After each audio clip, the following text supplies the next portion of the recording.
शिव पार्वती महलों में क्यों नहीं रहते थे। एक बार माता पार्वती भगवान भोलेनाथ के साथ कैलाश पर्वत पर बैठी थी। तभी उनके मन में विचार आया कि सारे देवता सुंदर महलों में रहते हैं, जबकि मेरे पति तो देवों के देव महादेव हैं। फिर भी मैं इस कैलाश पर रहती हूँ। यहाँ ना तो कोई महल है, ना कोई आराम की वस्तु। ऐसा सोचकर माता पार्वती ने भोलेनाथ से कहा, हे स्वामी, सारे देवता महलों में रहते हैं, आप क्यों इस कैलाश पर वास करते हैं। आप भी हमारे लिए एक भवन बना लीजिए ताकि हम भी आराम से रह सकें। पार्वती की बात सुनकर भोलेनाथ थोड़ा सा मुस्कुराए और फिर बिना कुछ कहे ध्यान मग्न हो गए।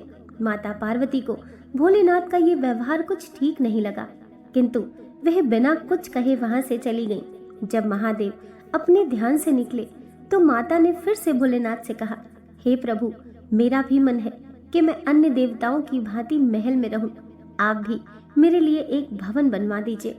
तब महादेव ने उनसे कहा, देवी, महल में रहना हम लोगों के लिए उचित नहीं है। किंतु माता पार्वती ने महादेव से हठ पूर्वक कहा, प्रभु, आपको नहीं लगता है कि आपको भी महल में रहना चाहिए? आपका महल तो स्वर्ग में बने हुए इंद्र के महल से भी उत्तम और भव्य होना चाहिए। अब तो हमें महल बना ही लेना चाहिए।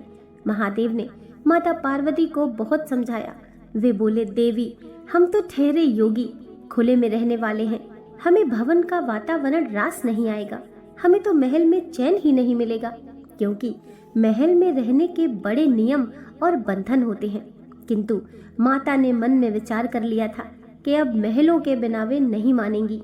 माता पार्वती बोली, हे महादेव, जब सारे देव महलों में रहते हैं तो फिर महादेव क्यों बर्फ की चट्टानों पर रहें? पार्वती के इस हठ के आगे देवों के देव महादेव को भी झुकना पड़ा।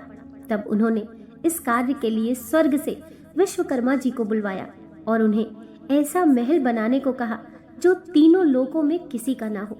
उधर विश्वकर्मा जी महादेव के आदेश अनुसार भवन बनाने के लिए उपयुक्त स्थान की खोज करने में लग गए। स्थान की खोज करते हुए उन्होंने एक ऐसा स्थान देखा जो चारों ओर से पानी से घिरा हुआ था और बीच में 3 सुंदर पहाड़ थे। वे पहाड़ तरह तरह के फूल और वनस्पति से ढके हुए थे। उस स्थान को देखकर विश्वकर्मा जी ने उसके बारे में माता पार्वती को बताया। जब माता पार्वती ने उस स्थान के बारे में सुना तो उन्होंने खुश होकर भवन बनाने का आदेश दे दिया। विश्वकर्मा जी ने भवन बनाने की शुरुआत की और अपनी विशिष्ट कला का परिचय देते हुए भवन के साथ साथ वहां एक सुंदर नगर का निर्माण भी कर दिया। वह नगर देखने में अति सुंदर था। विश्वकर्मा जी ने उस महल और नगर को सुंदर बनाने में अपना पूरा योगदान दे दिया था। जब उस महल को माता पार्वती ने देखा तो उनकी प्रसन्नता का ठिकाना न रहा। उन्होंने विश्वकर्मा को धन्यवाद देते हुए उनकी बहुत प्रशंसा की। विश्वकर्मा माता पार्वती और भोलेनाथ को प्रणाम करके अपने लोक को चले गए। घर बनाने का कार्य तो पूर्ण हो चुका था। अब माता ने महादेव से कहकर गृह प्रवेश का शुभ मुहूर्त निकलवाया। गृह प्रवेश के समय ऋषि विश्रवा को आचार्यत्व दिया गया था। सभी देवता भी उस समारोह में आए हुए थे। जिसने भी उस महल को देखा वही आश्चर्यचकित होकर उसकी प्रशंसा कर रहा था। वास्तव में वह भवन बना ही अद्भुत था। गृह प्रवेश विधि के पूर्ण होने के बाद महादेव ने आचार्य से दक्षिणा मांगने को कहा तो विश्रवा ने मना कर दिया। वे बोले, हे प्रभु, क्या कोई भक्त अपने भगवान से कुछ मांगता है?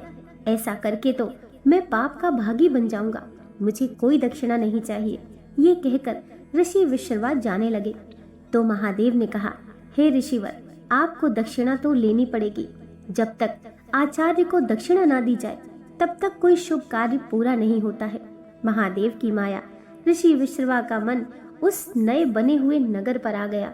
बार बार आग्रह करने पर उन्होंने दक्षिणा के स्वरूप उस भवन सहित नगर को ही मांग लिया। ब्राह्मण को दक्षिणा के रूप में उसकी मुंह मांगी वस्तु दी जाती है, इसीलिए महादेव ने उस लंका को ऋषि विश्रवा को दान कर दिया। महादेव के द्वारा अपने भवन को दान कर देने से माता पार्वती क्रोध से भर उठी। उन्हें ऋषि के इस घृष्टता पर बड़ा क्रोध आ गया। इस क्रोध में उन्होंने ऋषि विश्रवा को श्राप दे दिया। माता पार्वती बोली, तुम तो आचार्य कहलाने के लायक भी नहीं हो। महादेव की सरलता का लाभ उठाकर तुमने बड़ी कुटिलता से मेरे प्रिय महल को हर लिया है। इसीलिए मैं तुम्हें श्राप देती हूँ कि महादेव का ही भक्त एक दिन इस महल को जलाकर राख कर देगा। उसके साथ ही तुम्हारे कुल का विनाश आरंभ हो जाएगा। पुराणों के अनुसार ऋषि विश्रवा ने वह नगर अपने पुत्र कुबेर को दे दिया, लेकिन कुबेर को निकालकर लंका पर रावण ने अपना अधिकार कर लिया। त्रेता युग में शिव के अवतार हनुमान जी ने उस लंका को जला दिया और उसके बाद विश्रवा के समूल कुल का विनाश श्री राम के द्वारा किया गया। उस कुल में एकमात्र विभीषण ही श्री राम की शरण में होने से बच पाए। दोस्तों, वीडियो पसंद आई हो तो लाइक कीजिए, चैनल को सब्सक्राइब कीजिए। मिलते हैं नेक्स्ट वीडियो के साथ।